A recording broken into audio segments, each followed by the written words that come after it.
Shalom Ouvracha, vous êtes invité vendredi soir chez votre cher frère, chez votre chère mère, et donc vous voulez partir manger et prendre la voiture pour aller jusqu'à où est-ce qu'il habite.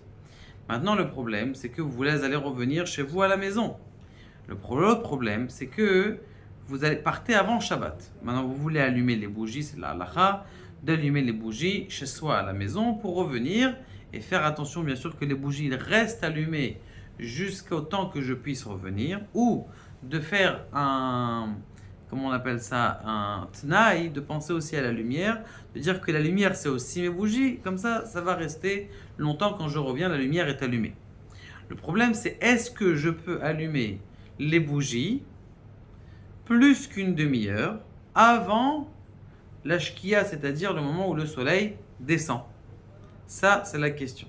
Alors, on sait très bien qu'il est marqué dans le Yalkut Yosef. Il est ramené aussi dans le Sefer Arishon Letzion de Rav Yitzhak Yosef, dernièrement une Teshuvah, qu'a priori, quelqu'un qui prend sur lui d'allumer les bougies plus d'une demi-heure avant la shkia. Alors, je vous donne un exemple. Cette semaine, l'entrée de Shabbat était à 7h31. Et la shkia était à 45. On va dire comme ça. Donc 45, d'accord?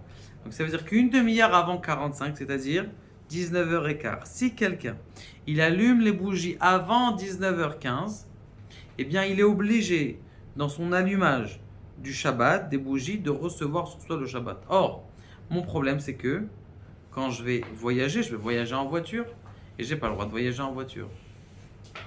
Vous avez compris c'est quoi le problème? Si je allume le Shabbat, là j'aurais dû allumer les nérodes de Shabbat à quelle heure? À 30 ou à 25. J'ai pas besoin de recevoir le Shabbat.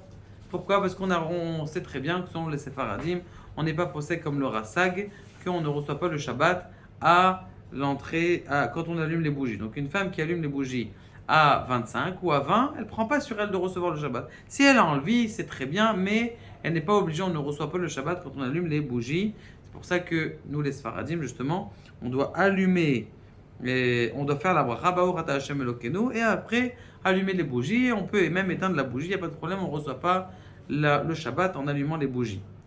D'accord? C'est vrai qu'il y a des minhag des Marocains, c'était de tenir et de dire qu'on reçoit l'allumage de Shabbat sur les bougies, mais la halakha, elle est qu'on ne reçoit pas, comme ça il dit le Rav Ovadia.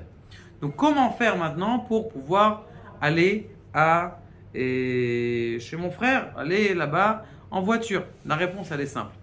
Il faut que quelqu'un reçoive sur lui le Shabbat à l'heure où elle va allumer des bougies. Et donc, qu'est-ce qu'on va faire? Moi, je prends la voiture. Ma femme prend sur elle le Shabbat.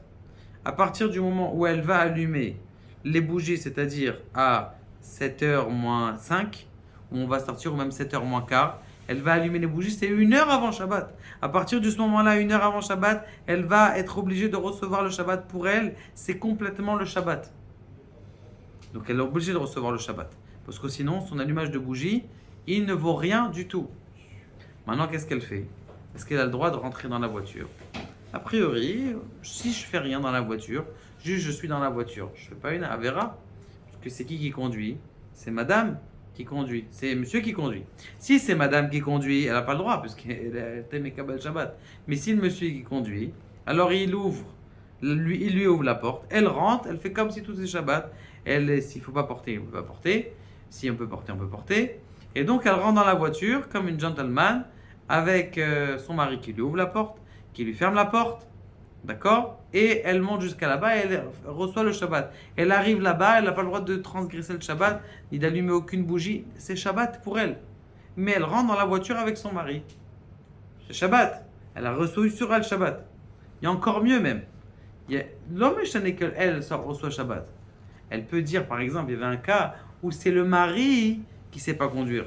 Donc elle est obligée de conduire. Elle peut, allumer les bougies et dire à son mari, toi t'es Mekabel Shabbat, toi tu prends sur toi Shabbat, c'est moi qui conduis et toi tu fais Shabbat. Ou tu peux dire, mais un des enfants, c'est toi qui prends sur toi le Shabbat.